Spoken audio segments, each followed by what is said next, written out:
Assalamualaikum warahmatullahi wabarakatuh. Perkenalkan, nama saya Yona Febrianti, mahasiswa Universitas Pahlawan Tuan Kota Musai, Prodi PGSD 6A. Di sini saya akan menjelaskan mengenai buku Kebijakan Pendidikan Dasar Jenjang MISD untuk memenuhi tugas mata kuliah Kebijakan dan Problematika Pendas. Buku ini cetakan pertama 2 Oktober 2018 dan penulis buku ini sebanyak 19 orang dan penulis yang pertama yaitu Hartati. Buku ini ada 19 bab, jadi saya akan menjelaskan hanya satu bab saja. Yang akan saya jelaskan di sini adalah Kebijakan Pendidikan Dasar Jenjang MISD. Yaitu poin pertama, pengertian formulasi pendidikan. Formulasi kebijakan merupakan bagian dari tahap awal pembuatan keputusan kebijakan. Ini artinya formulasi kebijakan menjadi langkah awal penting karena memberikan informasi pada analisis kebijakan. Yang harus dipahami dalam perumusan kebijakan merupakan turunan dari perumusan masalah yang telah diagendakan dalam agenda kebijakan. Perumusan masalah mempunyai tujuan untuk mengembangkan rencana, metode, atau riset yang dalam hal ini berupaya untuk menyelesaikan suatu masalah konflik. Perumusan kebijakan tidak selalu menghasilkan peraturan, perintah eksekutif, atau aturan administrasi yang diusulkan. Formulasi kebijakan harus dipahami sebagai suatu proses. Oleh karena itu, formulasi kebijakan tidak dipandang sebagai kegiatan yang di kemudian hari akan menentukan masa depan suatu kehidupan masyarakat, apakah akan menjadi lebih baik atau sebaliknya. Poin yang kedua yaitu faktor yang mempengaruhi dalam formulasi kebijakan pendidikan. Faktor-faktor yang menjadi penyebab gagal suatu masalah atau isu menjadi agenda kebijakan termasuk kebijakan pendidikan. Ada 3 antara lain. Yang pertama, ada kelompok penekan dan penghambat baik yang bersumber dari kelompok etnis, sekte, maupun kelompok primordial. Yang kedua, isu-isu yang diagendakan dapat bertentangan dengan tata nilai dan tata norma yang sedang berlaku atau yang dijunjung tinggi masyarakat. Yang ketiga, isu-isu yang diagendakan dapat mengancam kedudukan dan kepentingan pemerintah yang sedang berlaku. Kepentingan pemerintah yang sedang berkuasa. Selanjutnya saya akan menjelaskan poin ketiga yaitu proses formulasi kebijakan pendidikan. Untuk menghasilkan rumusan kebijakan pendidikan yang baik, ada beberapa kriteria yang perlu diperhatikan.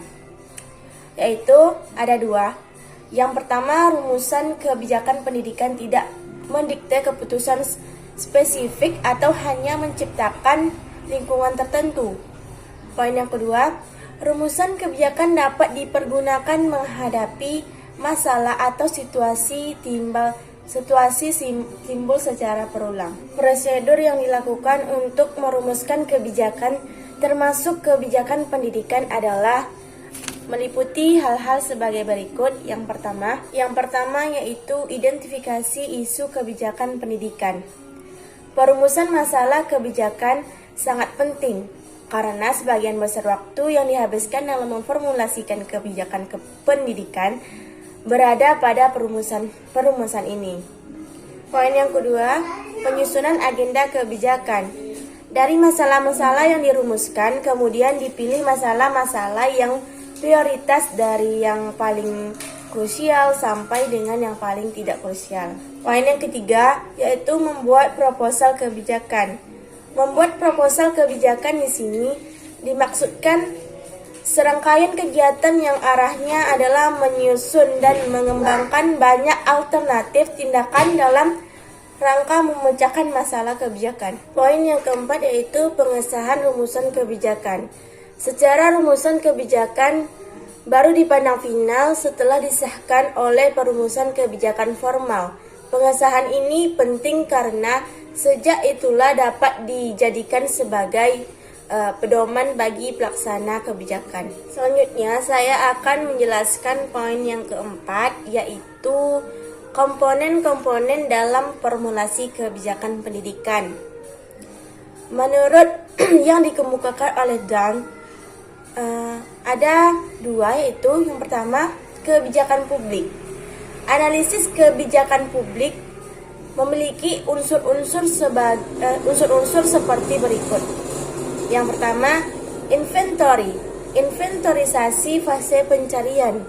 Yang kedua, mencari alternatif. Poin yang ketiga, mempersiapkan memorandum. Poin yang keempat, klien khusus. Poin kelima, horizontal pada isu masalah. Dan poin yang keenam, horizontal waktu. Menurut Dan, yang kedua yaitu stakeholder kebijakan, yaitu orang-orang yang berkepentingan atau terlibat dalam pelaksanaan program pendidikan.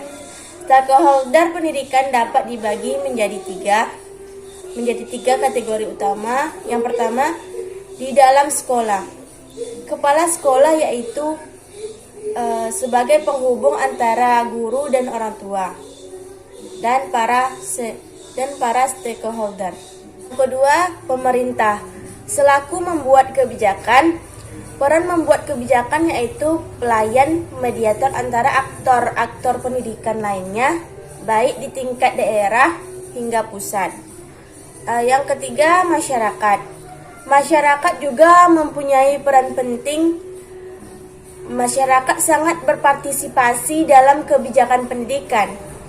Keikutsertaan masyarakat dalam memberikan gagasan, kritik, membangun dukungan dan pelaksanaan kebijakan pendidikan.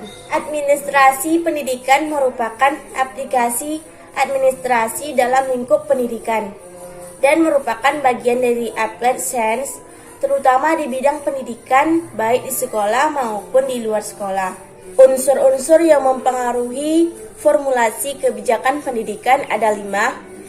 1. Lingkungan kebijakan pendidikan. Lingkungan kebijakan pendidikan adalah segala hal yang berada di luar kebijakan pendidikan, tetapi mempunyai pengaruh terhadap kebijakan pendidikan. Kedua, kondisi sumber alam. Kondisi sumber alam dapat mempengaruhi terhadap kebijakan lingkungan pendidikan, karena kebijakan pendidikan tidak terlepas dari ada tidaknya, cukup tidaknya, melimpah atau kurangnya sumber alam yang menjadi penopangnya. 3. Iklim. Sebuah negara yang dalam semua iklimnya dapat dipergunakan untuk bekerja, tentu akan merumuskan kebijakan tanpa banyak pertimbangan soal iklim. Yang keempat, demografi. Demografi atau kependudukan adalah faktor yang sangat penting untuk diperhatikan dalam perumusan kebijakan pendidikan. Yang kelima yaitu struktur sosial. Struktur sosial adalah pelapisan masyarakat dari sastra tinggi sampai sastra rendah. Baik, terima kasih atas segala perhatian. Apabila ada kesalahan saya mohon maaf. Wabillahi taufiq wal hidayah. Wassalamualaikum warahmatullahi wabarakatuh.